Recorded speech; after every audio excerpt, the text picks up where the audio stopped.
Okay, everybody. 3 minutes past the hour. I'll get started. So my name is Jonathan Bruns. I'm chair of the board here at the neighborhood council. And we use the first 10 minutes of our meeting to kind of mingle and snack and try to, meet each other. If you see a new face, you don't know, you should introduce yourself. Make everyone feel welcome. But we always introduce with a mission and vision. So we envision a Capitol Hill where all people feel a sense of value and belonging, are empowered to contribute to the civic life, the well-being of the community. And our mission is to strengthen the community by educating, engaging, and uniting residents through inclusive dialogue and programs that improve the quality of life in the neighborhood and in the broader community. So I don't actually know what the March-April film screening is at the Utah Film Center. Do you know? There's one tonight at 7 p.m. called Salome.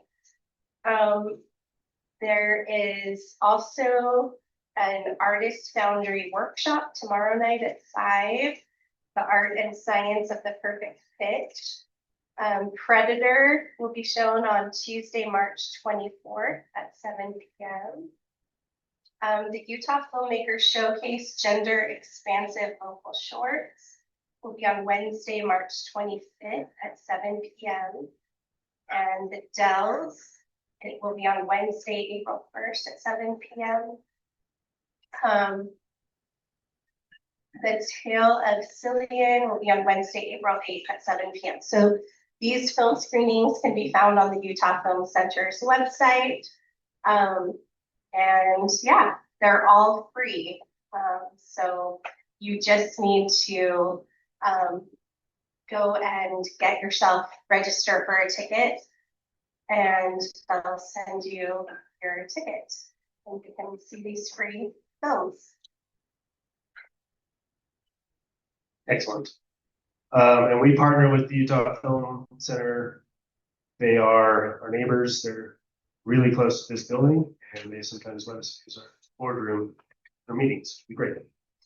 Next up is Scott Poli with the financial report. Do you want to do that? Standing up.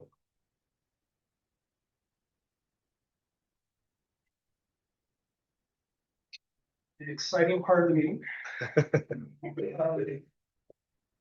There's nothing to report with. We have a great finance and development team, and we are actively looking for new sources of funding for future endeavors, especially with JamFest. But there's nothing to report exciting right now, but I will go through some numbers with you.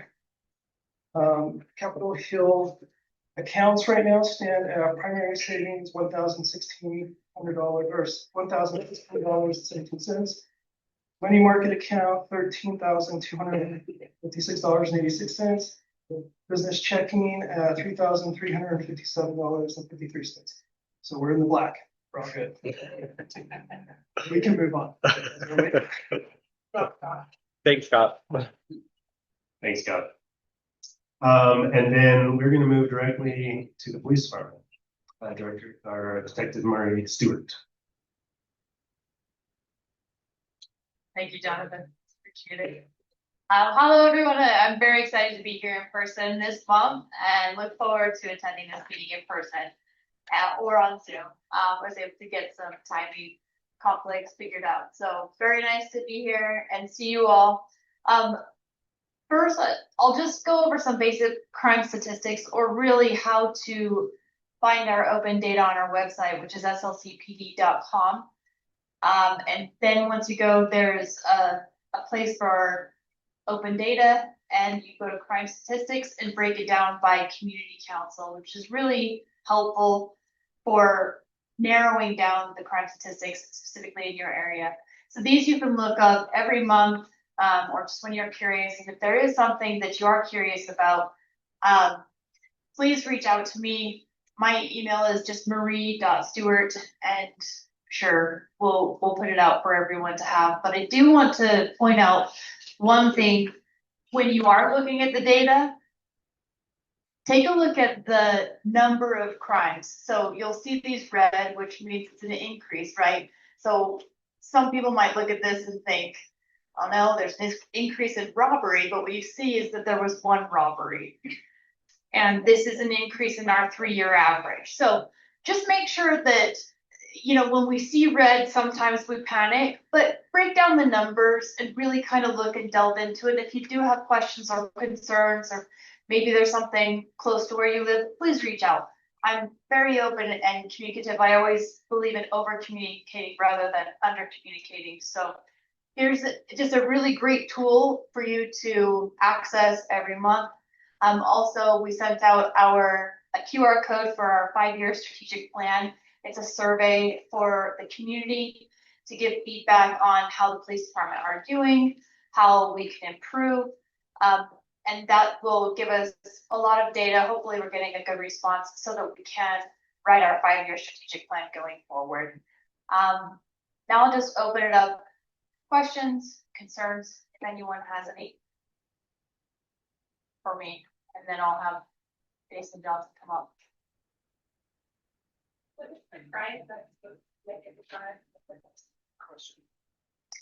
In the Capitol Hill neighborhood, it's probably property crime / vehicle burglaries. We have seen a downtick in that because it kind of moved to the university neighborhood for a minute. But and then downtown by 600 West and 100 South, the complex right there. So those areas, just be mindful when you are out, or if you have your vehicle parked not in a garage, don't leave anything in it. Nothing, zero, not a jacket, a phone charger, nothing.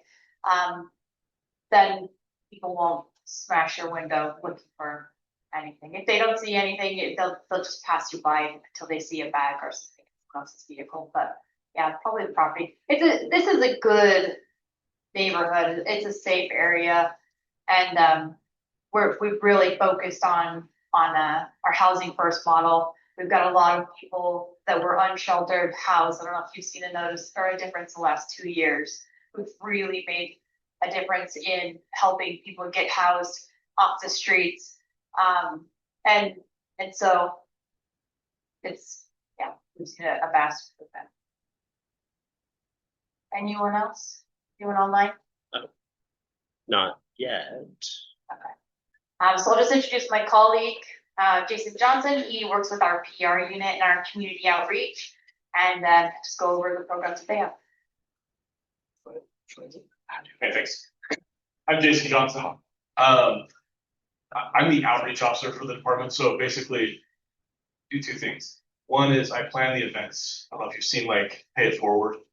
So that's where we pair off kiddos from neighborhoods with a police officer, and we do Christmas shopping with them, or we do back to school shopping with them. So I plan events like that. But the other part of what I do is I go out to do presentations to different community organizations. So the senior centers, schools, and we talk about anything that you might have questions about or concerns about.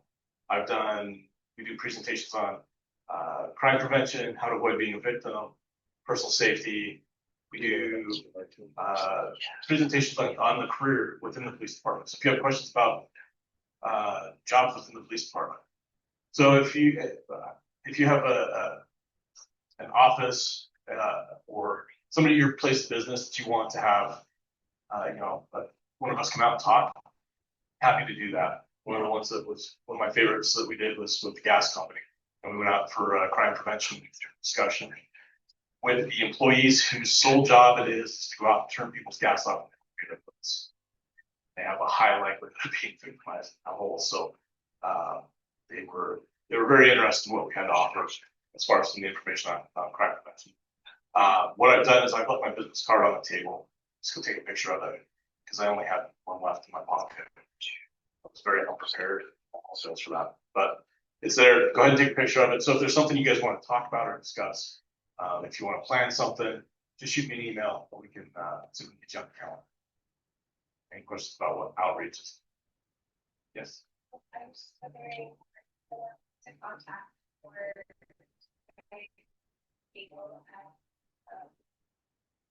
Yes. Yeah. So. Yeah. Good. reach out to us. Yep. And we'll see. Sometimes we can't make it happen. Unfortunately, I'm the only one in the entire city for the department doing this. So scheduling can be a little tough, but if we can make it happen, I really want to make it happen. And like there's 4 of us in the office that can kind of work together a little bit, but their main job is dealing with media, that kind of stuff. My job is to do this kind of stuff. It's a lot more enjoyable. So yeah. And then the other thing is we're moving to where we want to have a get together about once every month. Each patrol division, I don't know if you're aware, there's 3 patrol divisions within the department. Pioneers on the west side. You guys are within Central, which is downtown, Capitol Hill, Adams. And then Liberty is the east side. Each month we want to highlight one of those divisions. And we're doing it through a coffee with a cop. So when the coffee with the cops come out, we discuss any of the concerns. We don't have the chief out there. We might have the division commander come out, but mostly it's we want the patrol officers, the bike officers, the guys that you're going to be interacting with if you call for help, so that you can talk to them. That's what those events are for. And we send the invites out through community councils, through the leadership of the community councils. So hopefully in the near future, you'll start seeing more of those coming through. So we can get you guys interacting a little bit more with our officers. Questions about that? And we pay for your copy too. That's a plus. Perfect. Thank you.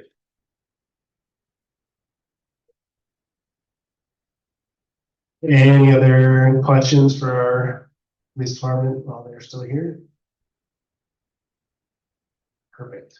I think we're gonna move to Alicia. Here. Yep. Yeah. Jen online. We have Jen online. Yeah. Perfect. Am I next? I think so. We have your presentation pulled up too. We did it.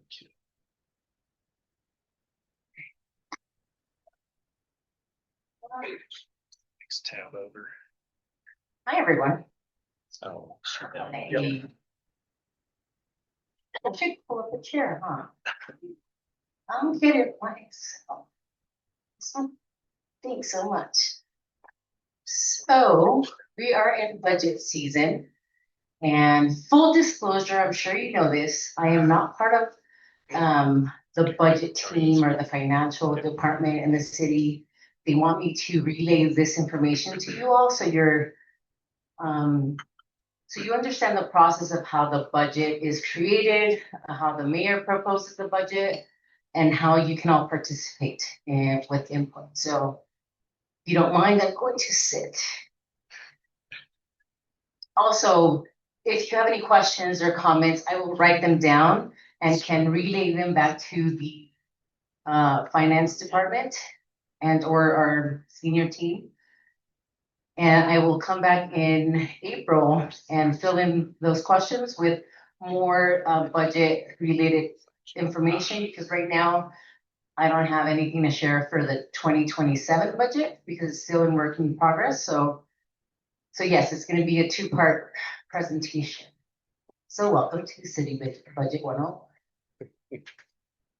All right, so the general fund is our main account for our operations. The city also has 2 enterprise funds. It's the public utilities and the airport. Enterprise funds are like private companies. They have their own revenue sources and expenditures. They do not receive any taxes, but rely on their own fees and revenue to pay for their services, maintenance, and infrastructure. Additionally, the enterprise funds do not subsidize the general fund. The general fund can charge the airport for providing PD and fire for services, but we can't use airport revenue to pay for park maintenance. You will see that there are, for example, internal service funds and other funds. And I was told that, for example, internal service funds include health insurance for employees, IT support, vehicle fleet. And then we have CIP, which is the capital improvement funds, and those are construction projects that involve streets, parks, big infrastructures around the city. Next slide. Hi. So the majority of Salt Lake City's general fund revenue comes from sales taxes, which are an unpredictable source of funding. They fluctuate with the economy and consumer spending, causing revenue to vary from year to year. Property taxes are the most stable source of revenue, since the city and other taxing entities like the county and the school district gather the same amount of funding every year. As shown on the slide, the general fund is composed of roughly 39% from sales and use taxes and 29% from property taxes, making these two the largest sources of revenue. You may notice changes in your property tax bill year to year, as they are recalculated each year to generate the same total amount of revenue for the city. To increase the amount of property taxes gathered each year, the city must go through the truth in taxation process required by state law.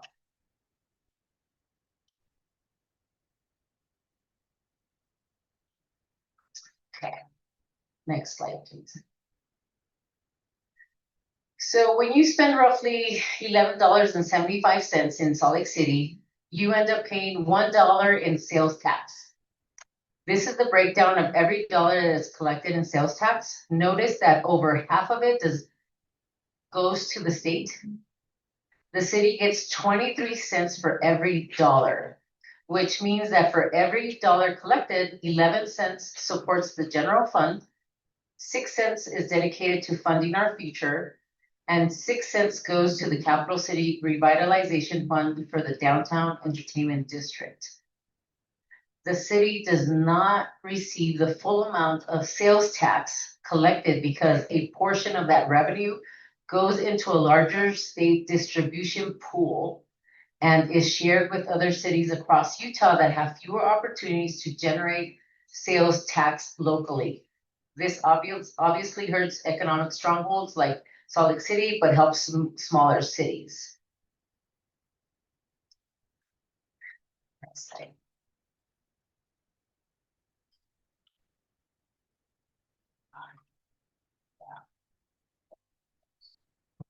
So in this visual, it shows that the general fund is distributed across city departments and how the total revenue adds up to support city operations. Notice that nearly 40% of our budget is dedicated to public safety, with 26% for the police department, that's in the orange, 11% for the fire department, that's the other striped yellow and orange portion, and 2% for combined emergency services, such as the 911 call center. That is like the purple slice up there. While my role as your community liaison is part of the 1% of the general fund allocated to the mayor's office. I think it's like the blue slice up there. Next slide. So the mayor has a lot of things to consider when putting together her budget proposal, similar to the decisions you make when managing your household budget. Just like you've been hit with inflation when making decisions at the grocery store, the mayor will be weighing some tough decisions. Some examples are, for example, the youth and family programs. Federal funding has been lost this year. And the question is, should the city step in to fill the gaps with local funds or let these programs sunset? Another question is public safety staffing. Should the city keep police department salaries competitive to retain officers or risk losing them to other cities as our population grows? So those are certain things to consider. Next slide. Sorry. It's okay. Keep in mind this timeline as we head into budget season. There will be multiple opportunities for you to engage and provide feedback. We'll be back with more information once the mayor presents her budget in May. The timeline for truth in taxation typically happens in August. Truth in taxation is a law designed to make property taxes more transparent, so homeowners and taxpayers know exactly how much their taxes are increasing and why, ensuring local governments can't quietly raise taxes without notice. By law, the truth in taxation timeline typically occurs in August. So the city budget process is structured so that there's collaboration, public input, and a clear deadline to ensure the city's finances are planned responsibly for the next year. January through March, the mayor works closely with city departments to gather information and prepare the budget. This is the planning phase. We're in the planning phase where departments outline what they need for the coming year. In April, the mayor reviews feedback from all departments and finalizes her proposal or her recommendations. And then she decides how resources should be allocated across the city. So keep in mind, the first Tuesday in May, the mayor officially submits her budget recommendations to the city council. By mid-May, starting the third Tuesday, city council begins reviewing the budget. They hold at least 2 public hearings during this time so residents can provide input and ask questions. By June 30th, the council adopts a balanced budget, completing the annual budgeting process. There are some cities that have reconsidered their budgets in August due to the truth in taxation process. Proposals in the legislature could move that process up earlier. The budget is not finalized until the truth in taxation process is complete. So that process you see on the timeline should be completed by June, before August. Next slide. For a more in-depth explanation, residents can scan the QR code or visit our website to access the full budget book.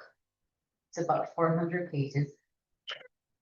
There is a table of contents, so you can skip a lot of pages or, chapters.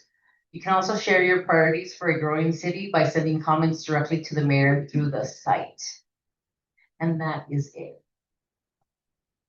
And that is my contact information. If you want to send me questions directly or use the QR code or website to submit your questions, that'd be great as well. Comments, questions.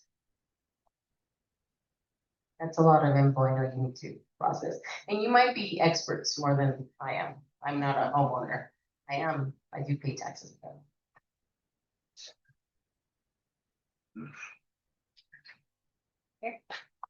Thank you.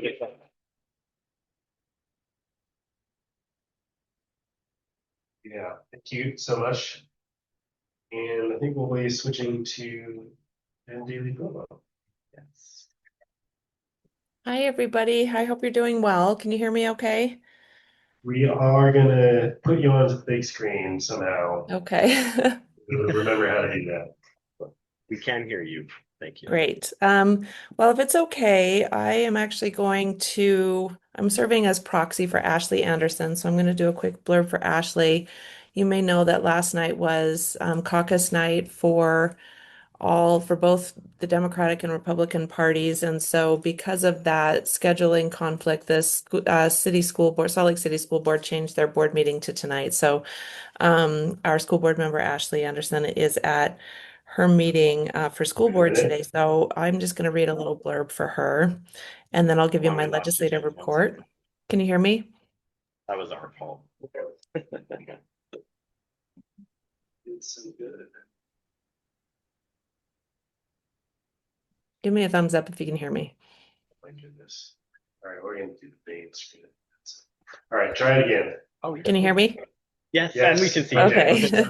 Okay. So really briefly, I am serving also, in addition to giving my legislative report for the session, I am serving as a proxy for Ashley Anderson because last night was caucus night for the upcoming election season. The Salt Lake City School Board rescheduled their board meeting. So our Salt Lake City School Board member Ashley Anderson is at her board meeting today. So I'll just read a quick blurb from her and then launch into some legislative updates.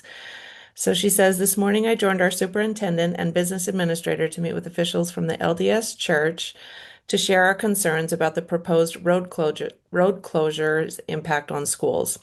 We are concerned about delays in rerouting impacting routes from Fair Park to Bryant, Central City to Ensign, and the avenues to West High, as well as students making their way to the Salt Lake Center for Science Education in Rose Park from all areas of the city. As the City Council looks to make a decision on this, I've shared with Chris Wharton to please keep in mind the thousands of kids who take the school bus as well as the 1, 2, and the 200 on UTA to school each day. Also, West High's groundbreaking will take place tomorrow at 11:30 for community members who would like to stop by. I'll be sharing an editorial written by students to the Salt Lake Telegram almost 107 years ago to the day, explaining why a new high school was so important. Washington Elementary and West High students just had a lot of success at the Regional Science Fair, with one of the West students advancing to the International Fair in Phoenix this May. West High also just hosted the regional band and orchestra events, with drama competing this week and choir headed to Carnegie Hall. I'm always thrilled to celebrate the achievements of our amazing students. I will see you at CHNC in April and appreciate the flexibility as I attend tonight's school board meeting. People can email me anytime at ashley.anderson@slc-schools.org. Okay, thank you for giving me that minute. So, hi everybody, I'm Jen Daly Provo. Thank you for allowing me to attend remotely today. I've got my 2 college-age children flew home for spring break today, so we've got a lot of family commitments this week, but I'm pleased to be able to join you. So, a couple of highlights. As you probably know, there was a lot of legislation dealing with the judicial branch and our courts this session. There were a number of bills, both looking to reconfigure and marginalize the power of the courts in our state, are, one of the 3 branches of governments.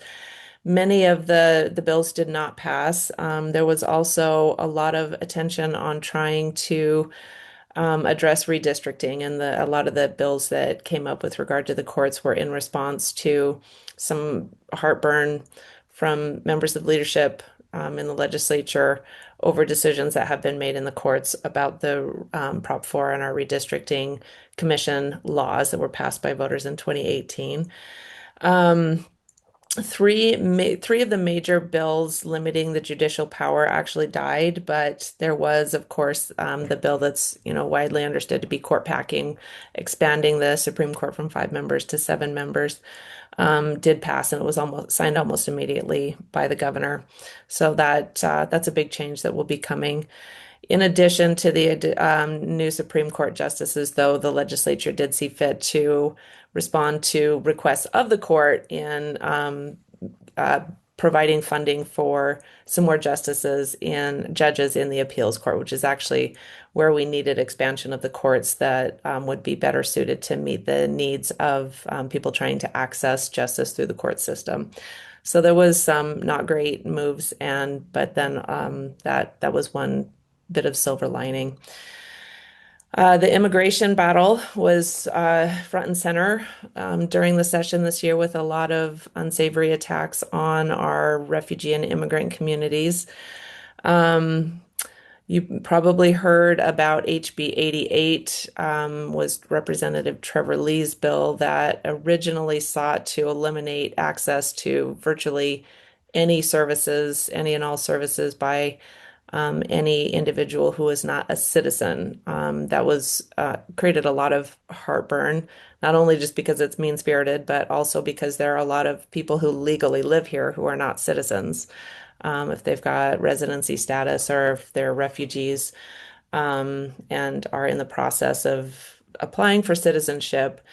There were a lot of amendments made on the floor with regard to that bill that originally it would have eliminated basically the opportunity for children of individuals who are undocumented to even get food at food banks, eliminated anybody to get preventive vaccines, eliminated the ability to get home loans, to get benefits in like retirement and vacation pay, even if they were gainfully employed. The bill continued to it never did get support to move off the House floor. Representative Lee substituted some of those provisions into HB 386, which was sponsored by Representative Lisa Shepherd. After that bill did pass the House narrowly, but it actually died in the House because there was no senator that was willing to sponsor that bill, and so it never moved over to the Senate, and so it did die. That was one of the biggest fights of the session. Vote by mail actually survived the session again this year. There are definitely some changes coming, but the overt attacks on eliminating voting by mail in the coming years was mitigated or stopped this year. One thing that is really salient with regard to voting and Prop 4 and ballot initiatives that just I wanted to elevate to your attention is that on the last night of session, you may have seen that the ballot initiative to overturn Prop 4, which was hosted and pushed really ardently by the state Republican Party, did receive enough signatures to certify to be on the ballot as of this week. There's a 45-day window where people can reach out to the clerks to have their signatures removed if they find that they were misled into signing it, or if their name is on the list and they don't remember signing it. I would encourage you, you can look up your name to see if your name is on there. I have seen and heard of community members who'd signed packets where the signature gatherers told them that they were collecting signatures to that were anti-ICE, but actually had nothing to do with immigration customs enforcement. Um, and so there is a mechanism to remove your name from that list if it's on there. Last night of session, legislature did pass a bill that was immediately signed by the governor that says if you mail in a request to have your name removed and it's in a prepaid envelope, then your request will be denied by the clerks. So, if you have questions about that on the details, I'm happy to go over that in some detail. If the signature count for that ballot initiative stays intact, that will be on the ballot in November, and it will go to the voters to make the decision if Prop 4, if our independent redistricting commission will continue to be the law of the land or if it will be repealed. One other thing, we did pass a $31 billion budget. There were a lot of cuts. There is another tax cut coming, takes the basis down 5 basis points. So I believe it's 4.7 now instead of 4.75, or maybe 4.2 instead of 4.25. That comes at a cost of another $130 million from our education fund. That's the 6th year in a row the legislature has passed an income tax cut. And so we had to compensate for that in addition to the tax revenue loss that came after HR 1 was passed, also known as the Big Beautiful Bill, by Congress last year. And so $31 billion budget is big. That's actually really no growth compared to last year as far as the amount of money that the legislature is spending on state government. But you will see anywhere between $50 and $400 less taxes that you'll pay next year, depending on your income level. Last thing that I want to cover is that in the budget the legislature did actually purchase U.S. Magnesium, which was a toxic mining company on the southwest corner of the Great Salt Lake. The company did file for bankruptcy about 18 months ago. And so with the purchase of U.S. Magnesium, we have the benefit of now, let's see, I printed up the numbers so I could make sure I got this right. The state actually now owns an additional 4,500 acres of the Great Salt Lake and water rights to 144,000 acre feet of water that U.S. Magnesium was evaporating every year. And so we'll be able to reverse that damage going forward. The tricky part is that it is deemed a Superfund site. And so the state will now have to make sure that we've got the resources to clean up the toxic outcomes from U.S. Magnesium being there for so long. But that is probably one of the more significant wins that we've managed to actualize with regard to paying better attention to saving the Great Salt Lake and addressing the environmental impact of things like US Magnesium, so no longer being there. With that, I'm happy to open it up for some questions. That's obviously just a high level, hitting on a couple of high points. We passed, I think 530 bills this year, which was 40 fewer than the year before. It's a good thing or a bad thing. I will say general session is always busy and sometimes not great things happen, but compared to previous years, this year felt a lot less controversial, less awful than has been in the last couple of years. It was a normal amount of crazy in my view. So happy to have been there. Thrilled for the opportunity to represent you and happy to take questions. Does anyone have any questions for our representative? I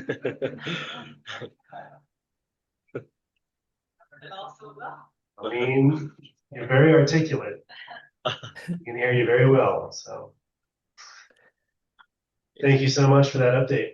If Thank a you, neighborhood, guys. Hold on. if a community Okay. member does have a question, how would we reach out to you? Oh, okay. So my contact information is on the CHNC website, so that's a good place to go. But I'll give you my email and my phone number. So my email is jdprovost, PROVOST @le.utah.gov. My cell phone and text is actually a better way to reach me than email because we do get a lot of emails and I do my best to sort through the noise, but text is a really reliable place to reach me is 385-321-7827. I'll give it again. 385-321-7827. And just of note, it's already March. We start opening bill files in May. So if you do have legislative ideas or bills that you would like to have considered or researched, now's the time to start that work.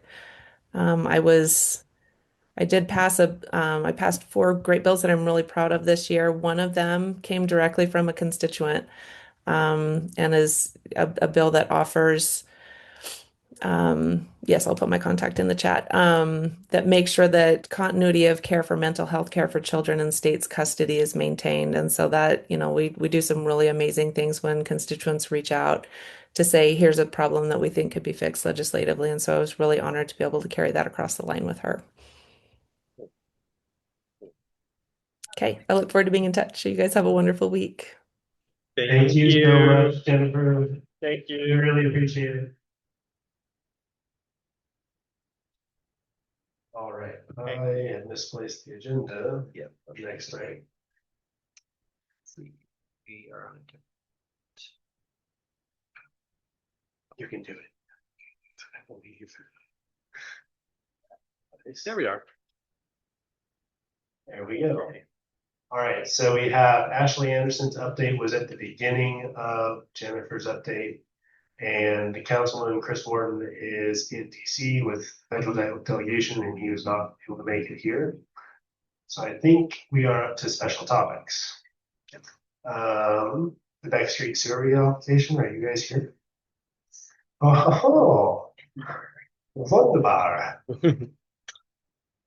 Okay, we have your presentation here and you're welcome to speak into the mic.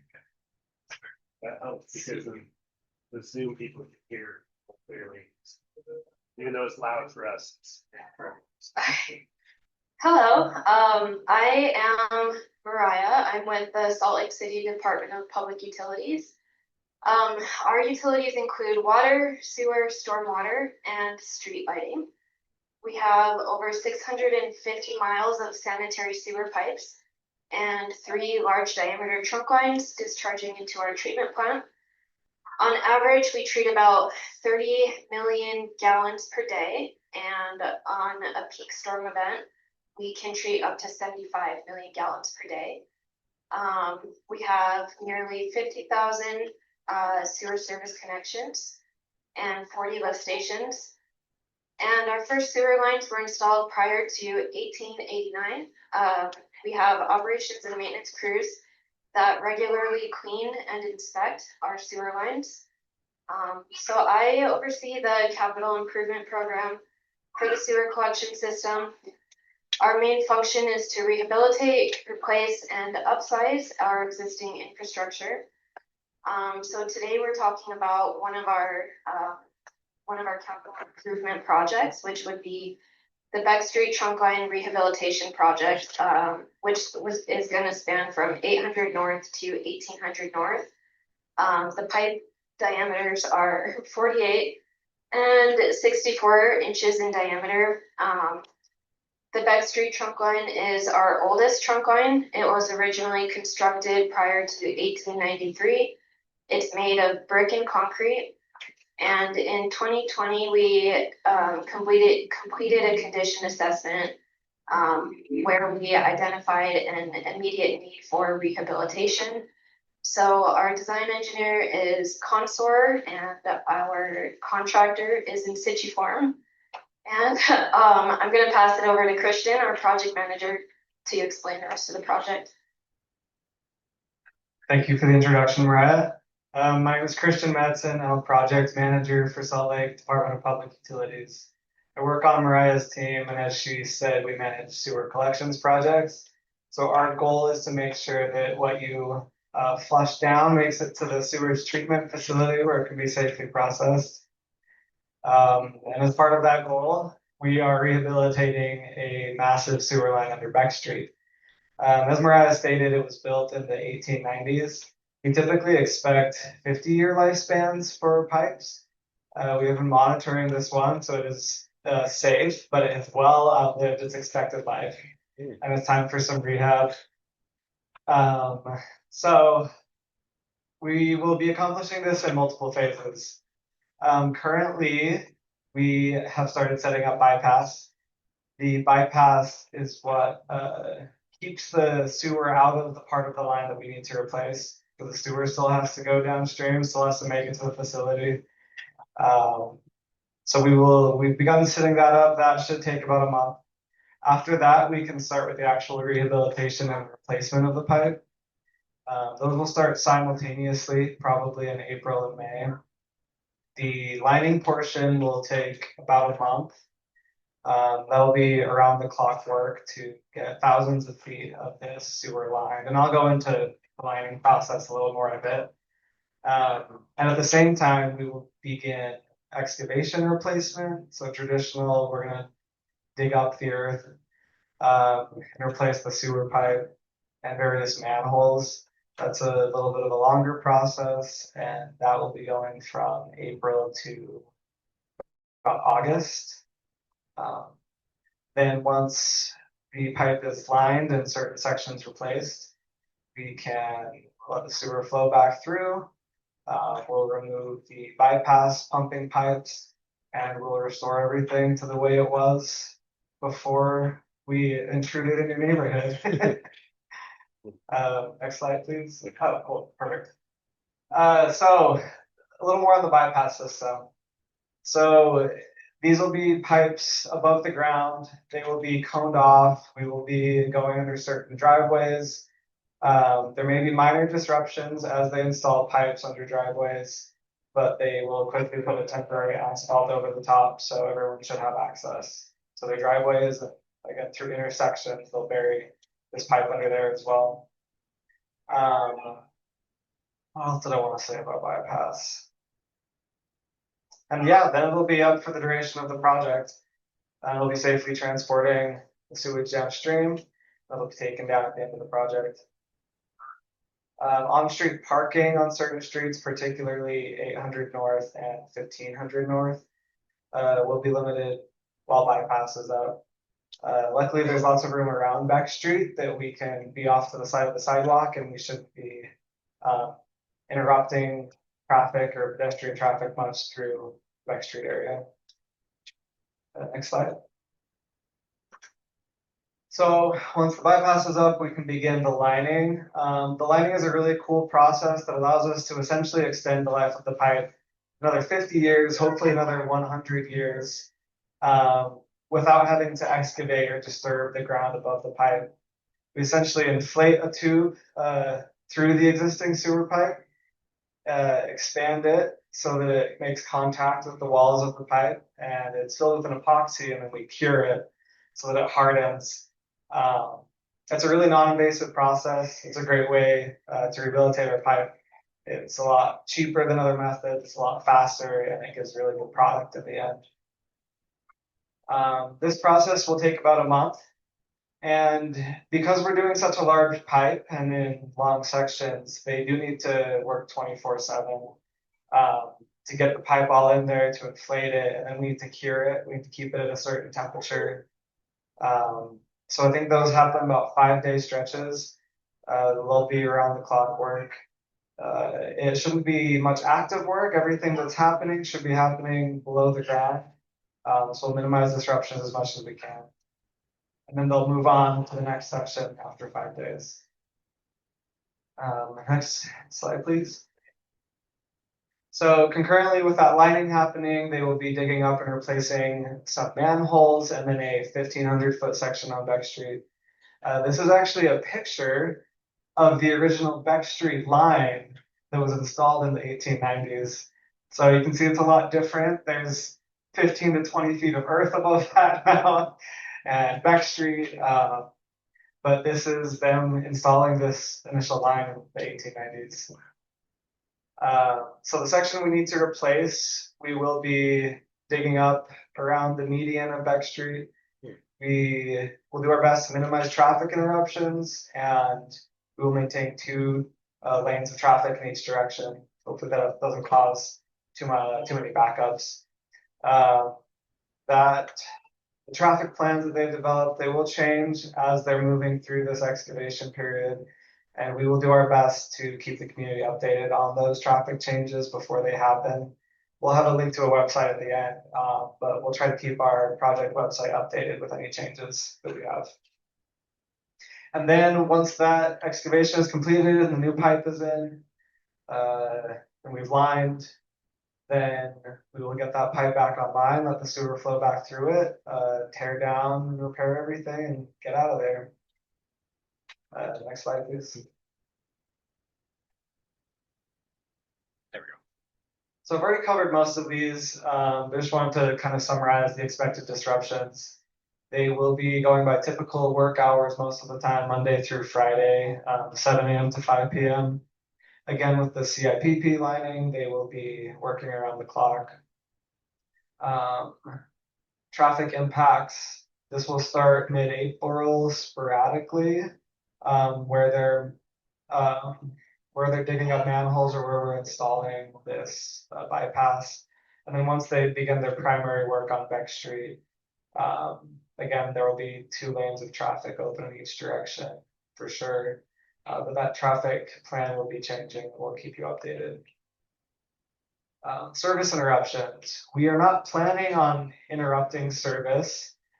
However, things always change in construction, but they will give 48 hours of notice if anything needs to be interrupted. There will be a number that you can call attached to these notices, and they will be accessing your private lines for your sewer and your water to your homes if they need to maintain service while we're working on sections outside of your homes, so that you keep using your toilets and your sinks. And then, of course, there'll be general construction impacts, dust, noise, vibrations. We'll keep these to a minimum as much as possible, and there'll be construction crews in your neighborhood. Next slide, please. So just in summary, we don't want to be here to serve in your neighborhood, but more than that, we want to make sure that you can continue to use your sewer and your utilities. And that's our primary goal, is to make sure these systems last for years and years. We're using every technology available to make this as slick and short and non-disruptive a process as possible. So we appreciate your cooperation.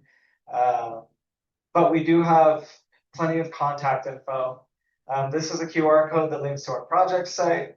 This email and this hotline are both on that project site as well.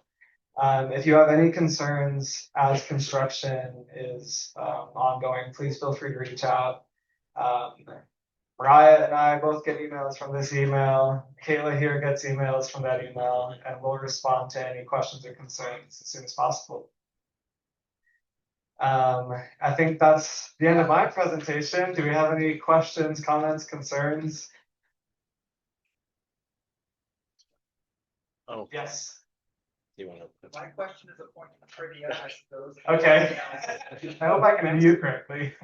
Do you know when in the 1890s is it older than our state?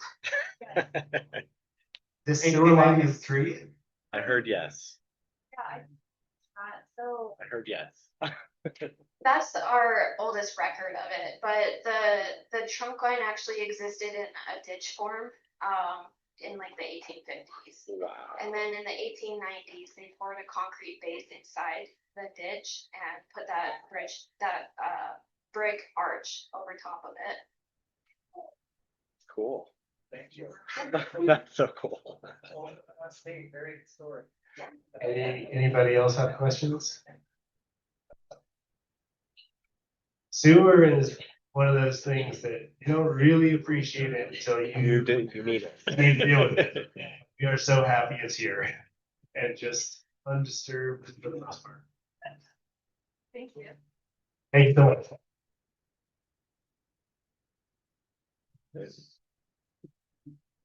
All right. Well, we're just like chugging along. Look at us. We now can move to the TIP committee. I think so. I think we're going to be moving to the TIP committee. Oh, Let's see where we're at the. Exit this row. Oh, that's it. Yep.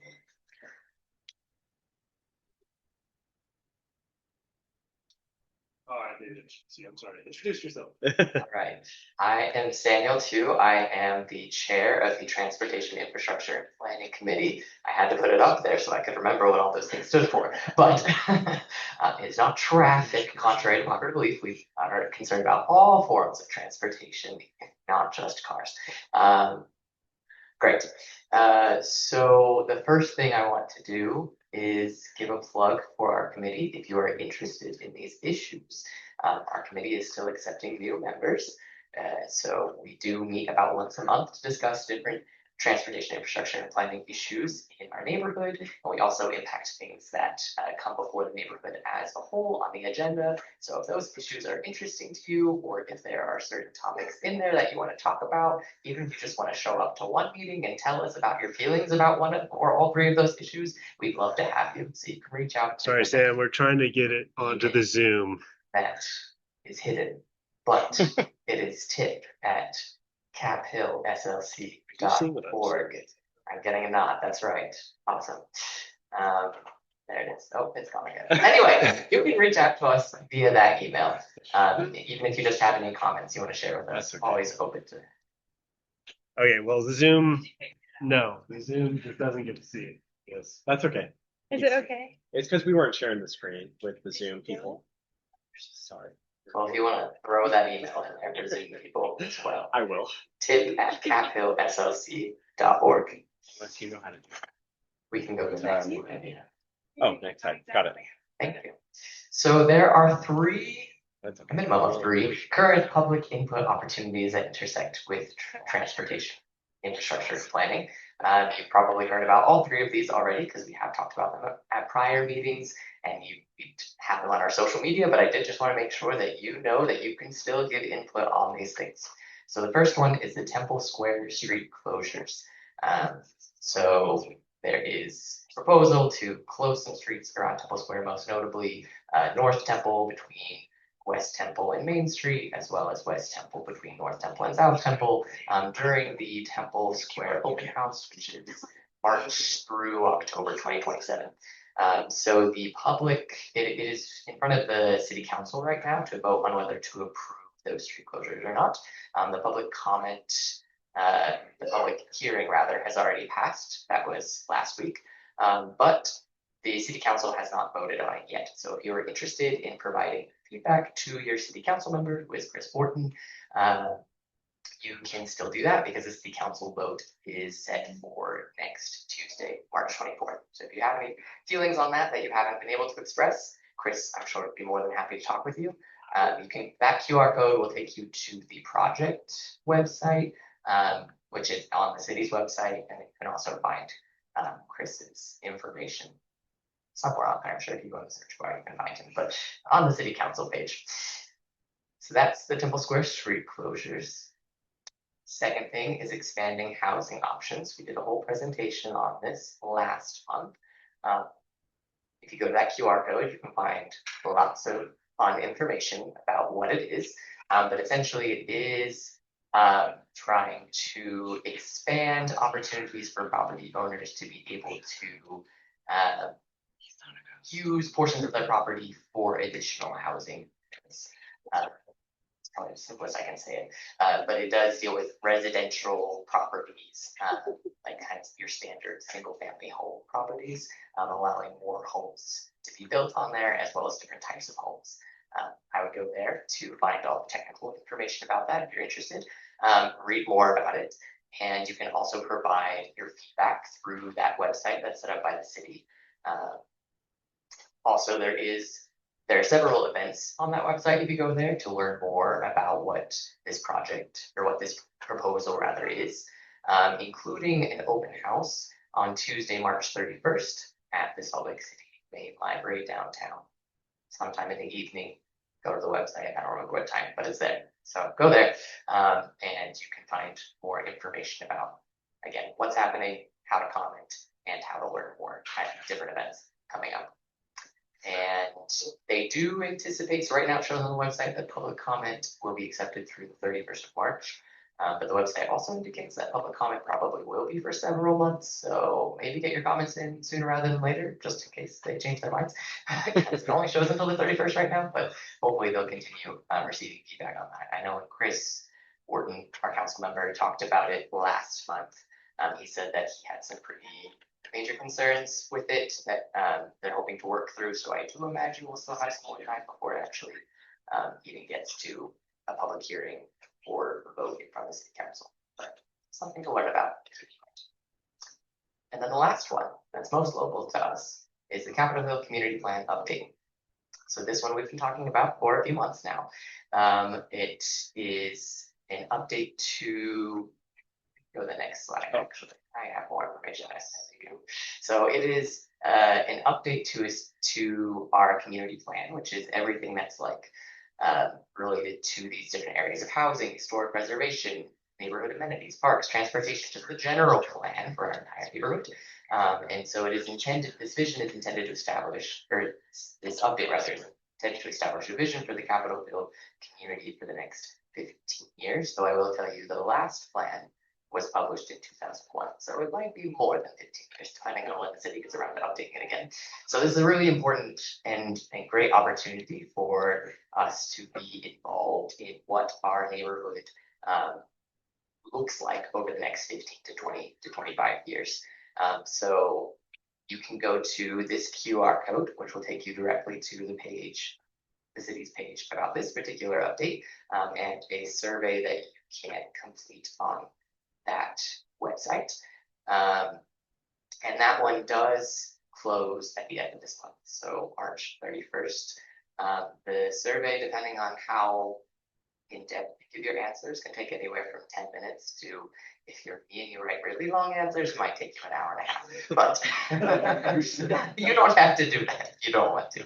It does have some very simple, like Likert scale, like rating questions as well, if you're not wanting to write up essays for the city to read. So definitely, and this first phase, so there'll be multiple phases of updating the plan. So this first phase is like the most wide open phase of just collecting all sorts of feedback, all sorts of ideas. It's really the brainstorming phase. And it's focused on learning from us, from the community, hearing about what we like, what the challenges we encounter, ideas that we have for our community, and opportunities that we see. And as I said, the topics for input are housing, historic preservation, neighborhood amenities, parks, And transportation, that's not an exhaustive list though, anything that has to do with land use, put comments in there about those. So we have, how much time? We have almost an hour. We have a long time together here. I'm not gonna require you to stay here for the next hour, but I would encourage you while we are together in this space to look at these questions to consider. What do you appreciate most about our neighborhood today? What feels challenging or missing from our neighborhood? What do you think about the future of housing, parks, transportation, and local amenities? And what changes would make life better for you or for your neighbors? And what places, features, or community qualities do you feel are especially important to protect or strengthen as the area grows? So these are just some questions that get you thinking about things that you might want to put in the survey. So what I would encourage you to do right now, if you can, is pull out your phone and scan this QR code and get started on the survey. You can talk with your neighbors about these questions if you want to have little small group discussions. If you like, I want to talk with someone before I start committing something down to my phone. And take some time right now while you're here to work on this. That's what I would say. Any questions on this process for what's happening here? I'm not from the city, so I might not be able to answer everything, but if you have a question, I can try.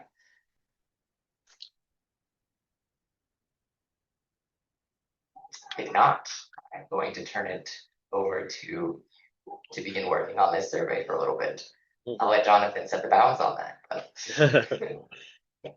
Yay. Yep. Thanks, Samuel. Thanks, that was great. So Samuel is the chair of the committee, Transportation, Infrastructure, and Planning. And if this also just interests you broadly, you should consider contributing in committee form. We can also pull up the questions on the screen as well. Might be another great way to do it. But I just propose we just like quadrant off and group this out.